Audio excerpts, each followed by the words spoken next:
आसिला Odisha panchayat level requirement 2025 देखंतु notice T आसी जाइछि जोगाण सहायक पोस्ट रही निज निज पंचायत रे एबे मिलिबो सरकारी चाकरी केमिति अप्लाई करिवे कोन रही नोटिस रे जानिबा एमिति गवर्नमेंट जॉब रो अपडेट पाया पे चाहुतले आम चैनल को सब्सक्राइब करी एबे ही नोटिफिकेशन ऑन कर दे नुआ नुआ अपडेट पाया पे देखंतु नेम ऑफ द पोस्ट रहइबो जोगाण सहायक रहइबो ऑफलाइन मोड रे यह अप्लाई करने को पड़ो माने समस्त ओडिशा पिला एडा अप्लाई करि परिबे।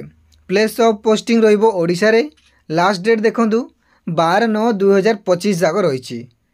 देखंतु gender both male and female रही। ओडिशा पंचायत लेवल रिक्वायरमेंट 2025 योग्यता कौन सब रही देखंतु 10th पास करथिले एई जॉब अप्लाई करि परिबे।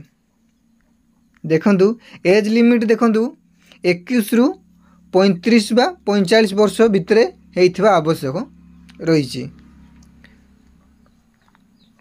10th पास आवश्यक रही। देखंतु ओबीसी पाई 3 इयर्स रही। एससी एसटी पाई 5 इयर्स रही। पीडब्ल्यूडी कैटेगरी मानकु 15 वर्ष रही। देखंतु सैलरी कहबा गले भल सैलरी रहिबो जोगाण सहायक रे 8000 रु स्टार्टिंग हबो। सिलेक्शन प्रोसेस देखंतु केमिति रहिबो मार्क बेसिक रे सिलेक्शन रहिबो। No skill test document only verification रही। जनरल पाई फ्री एससी एसटी ओबीसी पाई मध्य फ्री रही अप्लाई प्रोसेस। देखंतु केमिति अप्लाई करिवे कोन कोन डॉक्यूमेंट सब दरकार देखंतु एचएससी सर्टिफिकेट माने 10th रो सर्टिफिकेट देबाकू पड़िबो।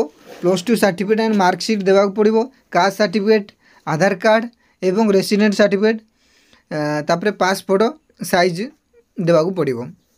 अप्लाई स्टार्ट हो जाइए ऑलरेडी आपण माने अप्लाई कर दियंतु। लास्ट डेट 12/9/2025 जाक रही। देखंतु